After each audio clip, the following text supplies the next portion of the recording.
हल षष्ठी का व्रत विवाहित स्त्रियां पुत्र कामना से और विवाहित स्त्रियां पहली संतान प्राप्ति पर संतान की दीर्घायु कामना से व्रत करती हैं। बलराम जी का संबंध हल से है और कृष्ण जी का संबंध गौपालन से है, इसलिए इस व्रत में हल और गौ माता पूजन किया जाता है, ना कि उनसे कार्य लिया जाए।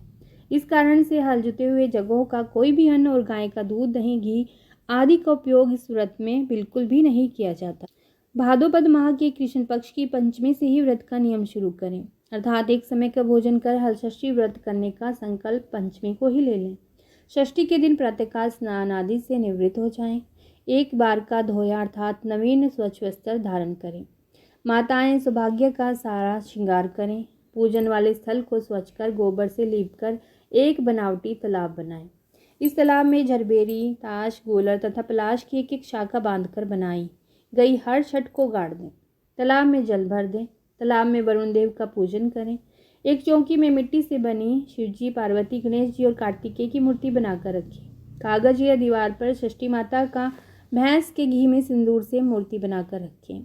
पूजन स्थल पर बच्चों का खिलौना रखें। हर छठ के समीप श्रृंगार सामग्री और हल्दी से रंगा कपड़ा भी रखना चाहिए। कलश रखें, गौरी गणेश रखें, नवग्रह रखें। सभी का पूजन करें। पूजन में पसर चावल का अक्षत, भैंस का दूध, दही, घी का ही उपयोग किया जाता है। पूजा में लाई, भुना या सूखा हुआ महुआ चढ़ाएं। सतनजा में चना, जौ, गेहूं, धान, अरहर, मक्का तथा मूंग चढ़ाने के बाद होली की राख, होली पर भुने हुए चने के होरा तथा जौ के बाले चढ़ाने चाहिए। इसके बाद कथा सुने, आरती और ब्राह्मण को दक्षिणा देकर आशीर्वाद ग्रहण करें।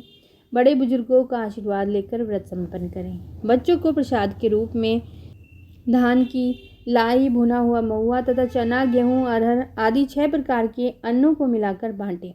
पूजन के बाद अपनी संतान के पीठ वाले भाग में कमर के पास पोता यानी कि जिसे सगरी के जल से भीगा हुआ कपड़ा कहते हैं, वो मारकर अपने आंचल से पोंछना चाहिए। इस प्रकार से यह व्रत किया जाता है। आइए ध्यान देते हैं कि इस दिन क्या नहीं करना चाहिए। इस दिन महुआ की दातुन करनी चाहिए। भोजन बनाते समय चम्मच के रूप में महुआ पेड़ की लकड़ी का ही उपयोग करें। भोजन के लिए महुआ पेड़ के पत्ते का दोना पत्तल उपयोग करें। भोज्य पदार्थ में पचर चावल यानी कि बिना हल जुते हुई उगने वाले चावल का भात, 6 प्रकार की भाजी की सब्जी, भैंस का दूध, दही और घी, सेंधा नमक का ही उपयोग करें। बच्चों, बूढ़ों और जानवरों को खाने को भी दें। इस दिन हल चली भूमि पर नहीं चलना चाहिए, यानी कि खेतों में न चलें। हल चले जुती हुई जमीन का अन्न, फल, साग सब्जी और अन्य भोज्य पदार्थों का सेवन भी ना करें। तामसिक भोजन को ना छुएं। प्याज लहसुन का प्रयोग न करें। गाय के दूध, दही, घी का भी प्रयोग न लें। बच्चे और बूढ़ों का अनादर न करें। असत्य वचन भी ना कहें। इस प्रकार से पूजन करके कथा सुने। आइए हल षष्ठी व्रत की कथा सुनते हैं। एक बार काशीपुरी में देवरानी और जेठानी रहती थी। देवरानी का नाम तारा और जेठानी विद्यावती थी। दोनों ही नाम अनुरूप। तारा उग्र स्वभाव तथा एक दिन दोनों ही ने खीर को पकाकर ठंडा करने के लिए खीर को आंगन में रख दिया और बातें करने अंदर बैठ गई। तभी 2 कुत्ते खीर देखकर खाने लगी। अब आवाज़ सुनकर दोनों देवरानी जेठानी बाहर आई तो अपने खीर को कुत्तों को खाते देखा। विद्यावती ने तो उस खीर की जूठन जो कि बची हुई थी उसको सारी को भी कुत्ते के सामने डाल दिया और तारा ने दूसरे कुत्ते को एक कमरे में बंद कर कर खूब मारा। जैसे तैसे वह कुत्ता अपनी जान बचाकर वहां से बाहर भागा। दूसरे दिन दोनों कुत्ते एक जगह पर मिलते हैं और एक दूसरे का हाल पूछते हैं। इस पर विद्यावती की खीर खाने वाला कुत्ता कहता है कि वह स्त्री बहुत ही दयालु थी, उसने मुझे बाकी बची खीर भी खाने को दे दी। ईश्वर करे कि जब मेरा दूसरा जन्म हो तो मैं उसी की संतान बनूं और उनकी खूब सेवा करूं। अब दूसरा कुत्ता कहता है मैं भी उसी औरत की संतान बनूं जिससे कि मैं उनसे बदला ले सकूं। उस दिन हलषष्ठी व्रत था। तारा की मार से वह बेदम कुत्ता मर गया। अगली हलषष्ठी व्रत के दिन तारा ने एक पुत्र को जन्म दिया। जन्म के बाद वह बालक अगली हलषष्ठी व्रत के दिन जो मर गया था वही उसके घर पैदा हुआ। इसी प्रकार तारा ने एक एक कर 5 पुत्र को जन्म दिया।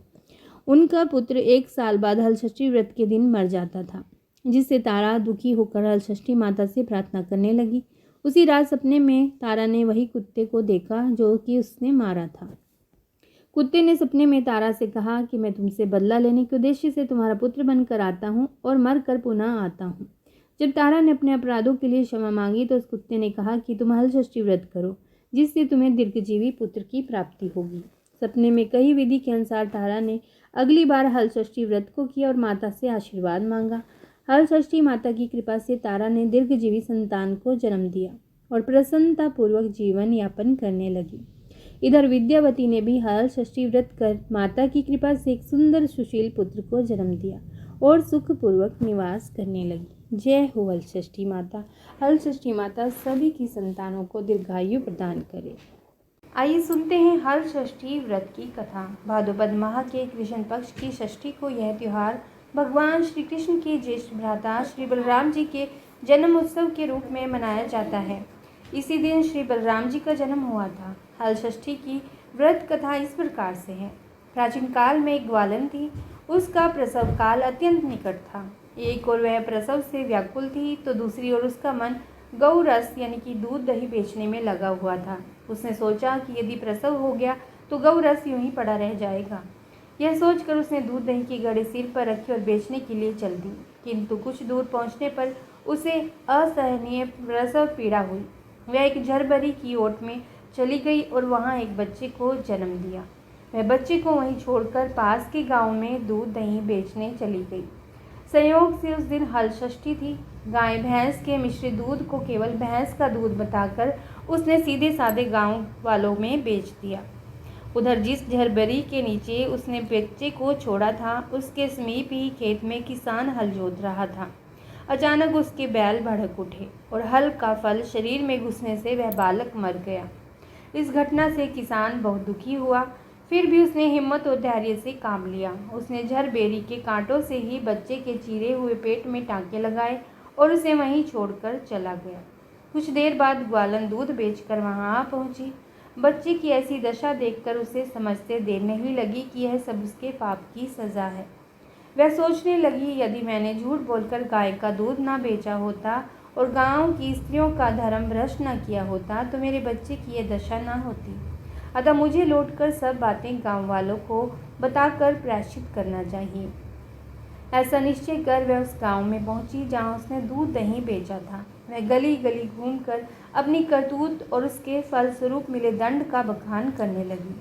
तभी स्त्रियों ने स्वधर्म रक्षार्थ और उस पर रहम खाकर उसे क्षमा कर दिया और आशीर्वाद दिया। बहुत सी स्त्रियों द्वारा आशीर्वाद लेकर जब वह पुनः झरबेरी के नीचे पहुंची तो यह देखकर आश्चर्यचकित रह गई कि वहां उसका पुत्र जीवित अवस्था में पड़ा है। तभी उसने स्वार्थ के लिए झूठ बोलने को ब्रह्महत्या के समान समझा और कभी झूठ ना बोलने का प्रण लिया।